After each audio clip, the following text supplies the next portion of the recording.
Today we're going to learn our 6 times table using our VIPs and our counting stick. VIPs are very important products.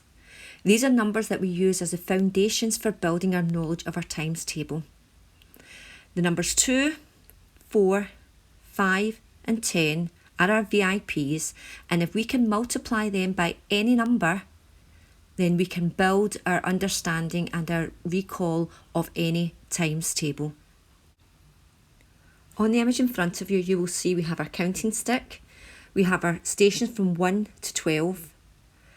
Underneath those we have what will be our answers, which are covered up in red, and we have our whiteboard, which we will use to help us as we go along. I've started by uncovering the first of our stations of 6, and it's the number 0. As you know, if you multiply any number by 0, it is 0. So 0 times 6 is 0. I've now uncovered our next number on our stations of 6, which is 6, which is 1 times 6 is 6. Similar to 0, if you multiply any number by 1, it remains itself. So 1 times 6 is 6. So start of our 6 times table is 0 and 6. I'm now going to move on to the first of our VIPs, and I'm going to look at 10, the number 10. Now I've chosen 10 because most people do know their 10 times table. So we're going to multiply 6 lots of 10. So 6 times 10. And you can see our answer is 60. So looking at our stations of our 6 times table so far, we've got 0, 6 and 60. Now that we have got our first VIP, we're now going to use that to help us identify our second VIP. So we know that 10 lots of 6 are 60. I now want to identify 5 lots of 6. Now I have to think of the link between 10 and 5, and I'm going to think of halving and doubling. Now if I half 10, I would get 5.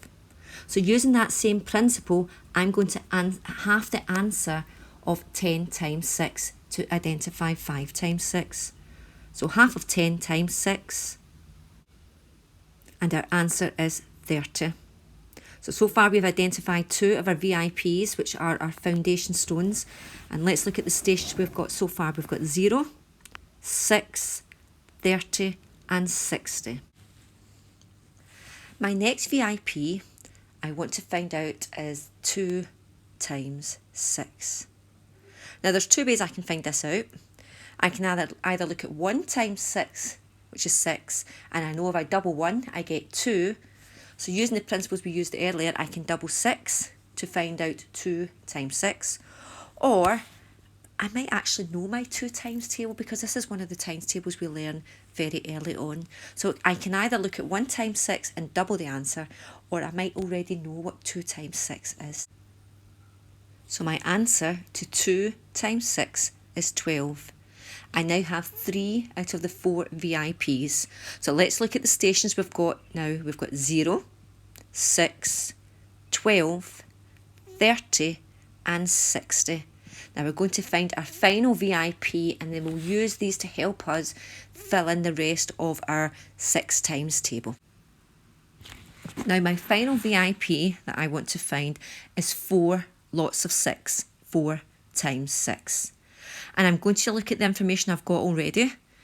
I'm going to look at my 2 times 6, which I know is 12. And I know that if I double 2, I get 4. So looking at what we've done previously, if I double my answer 12, it will give me the answer to 4 times 6.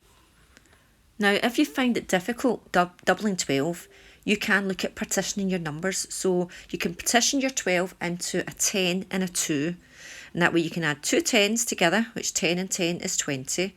Add your 2 2s together, which is 2 and 2 is 4. Adding your 20 and 4 together to give you 24.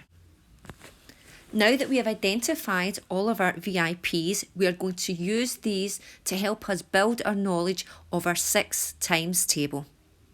So let's look now at the stations we've uncovered so far.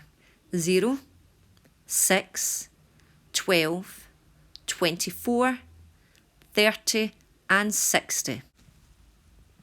We're now going to use the information we have to identify 8 times 6. We're looking for 8 lots of 6.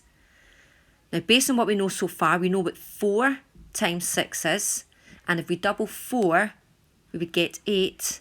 So if we double the answer to 4, which is 24, that should give us the answer to 8 lots of 6. Again, if you find it difficult to double 24, you can partition your number into a 20 and a 4. So adding your two 20s together, 20 and 20 is 40. Adding your two 4s together, 4 and 4 is 8. Adding 40 and 8 together gives you 48. So 8 lots of 6 are 48. As well as building our tables knowledge in this way, it is still important that we practice each of the stations to help our recall. So let's look at the stations we have identified so far. We've got 0, 6, 12, 24, 30, 48 and 60. The next times table I'm going to try and identify is 3 times 6, 3 lots of 6. Now, I can find this out in 2 ways with the information I already have. First way is if I know that 2 times 6 is 12, then 3 times 6 is 12 plus another 6, which would give me 18. Or alternatively, if I know 4 times 6 is 24, I know that 3 times 6 is 6 less than that. So I could take my 24 and subtract 6, or if you find it easier, take away 4 to get to 20 and then take away 2 to get to 18. And then I can check that either way that my answer is 18. Let's recall the stations we've uncovered so far. We've got 0, 6, 12, 18, 24, 30, 48 and 60. We're now going to solve 6 times 6. Now again, there is 2 ways that we can do that. We can look at the answer to 3 times 6, which we know is 18, and knowing the link between 3 and 6, if I've got 3 and I double it, I get to 6. I then know that if I double the answer to 3 times 6, which is 18, it will give me the answer to 6 times 6. Now again, if you have difficulty doubling 18, you can partition your number down into a 10 and an 8. So add your 10 and 10 together to get to 20. 8 and 8 together is 16, and add them both together to get you 36. So 6 times 6 is 36. An alternative way to solve 6 times 6, if you look at your VIP of 5 times 6, which you know is 30. So 5 times 6 is 30. 6 times 6 is 1 lot of 6 more, so it's 30, add on 6, which is 36, and that's you using your VIP to help you. So let's look again at the stations we've uncovered so far. 0, 6, 12, 18, 24, 30, 36, 48 and 60. We're now going to use the information we already have to help us solve 12 lots of 6. Now we have just solved 6 lots of 6, which we know is 36. And we know our doubles and halves. So we know that the link between 6 and 12 is double. If you double 6, you get 12. So using that principle, if we double the answer to 6 times 6, which is 36, we will find the answer to 12 lots of 6. Now again, if you have difficulty doubling 36, you can partition your number down into a 30 and a 6. So 30 and 30 is 60. 6 and 6 is 12. Add them both together and you get to 72. Now there's another way to solve 12 times 6. If you know that 10 times 6 is 60, and 2 times 6 is 12, and we know that 10 add on 2 is 12, we can add our answers together. So 60 add on 12 is 72. So let's look now at the stations that we have managed to uncover. 0, 6, 12, 18, 24, 30, 36, 48, 60 and 72. We're now going to use the information we have to help us solve 11 lots of 6. Now, if you know that 10 lots of 6 are 60, which is one of our VIPs, 11 lots of 6 is just 1 6 more. So 11 times 6 is 60, add on 6, which is 66. Alternatively, to help you solve 11 lots of 6, if you know that 12 lots of 6 are 72, you can then just take 6 away because it's 6 less. And on my example there, I've shown you a little number line to help you. So it's 72. If you want to take away 2 first to get to a friendly 10, which would be 70, take away 4, which gets you to 66. So either way, if you're looking for 11 lots of 6, you can either use your knowledge of 10 times 6 or 12 times 6 to help you. Let's see what stations we've uncovered so far.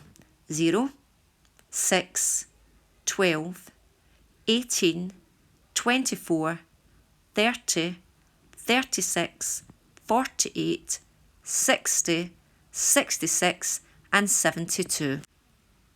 Now we have only 2 stations left to complete. Let's look at 9 lots of 6. Now if we know that 8 lots of 6 is 48, we know that 9 lots of 6 are 6 more. Now on the example here, I've shown you if you've got 48 and you want to add on 6, you might want to add on 2 first to get to 50, and then add on 4 to get to 54. That's you partitioned your 6 into a 2 and a 4 to let you get to a friendly number, which would give you 9 times 6 is 54. Or alternatively, you might find it easier if you know that 10 lots of 6 are 60. So to find out 9 lots of 6, you only have to take 6 away from 60, which will give you 54. Now this is a really good example because children do find it very difficult to remember 9 lots of anything. So if they know that they know 10 lots of something or 8 lots of something, that can help them rather than having to remember all of the facts. So this is a really good strategy to learn. So let's look at our stations of 6 that we've uncovered so far. We've got 0, 6, 12, 18, 24, 30, 36, 48, 54, 60, 66 and 72. Our final station to uncover is 7 lots of 6. Now we're going to use the information we already have, so we already know that 6 lots of 6 are 36. So 7 lots of 6 are 6 more than 36. And again, on the example here, I've shown you if you find it a bit difficult to add on the 6, you can partition your 6 into a 4 and a 2. If you add on 4 to 36, it gets you a friendly number of 40. And then add on 2 to get you to 42. Alternatively, we can use our knowledge of 8 lots of 6, which is 48. And if we want to find 7 lots of 6, we only have to take 6 away from 48, which is 42. Now you might have the answer to 6 lots of 6 and 8 lots of 6, and it might just depend on whether you prefer to add 6 on or whether you prefer to take 6 away. But at least you have that option to choose from. So let's look at all of our stations now uncovered of the 6 times table. We have 0, 6, 12, 18, 24, 30, 36, 42, 48, 54, 60, 66 and 72. Using our VIPs to help us build our knowledge of our times table is very effective. It ensures that children don't have to know the answer to every single fact of every times table, but if they know that these 4 facts, 2, 4, 5 and 10, they can use that to help them calculate missing numbers that they're looking for.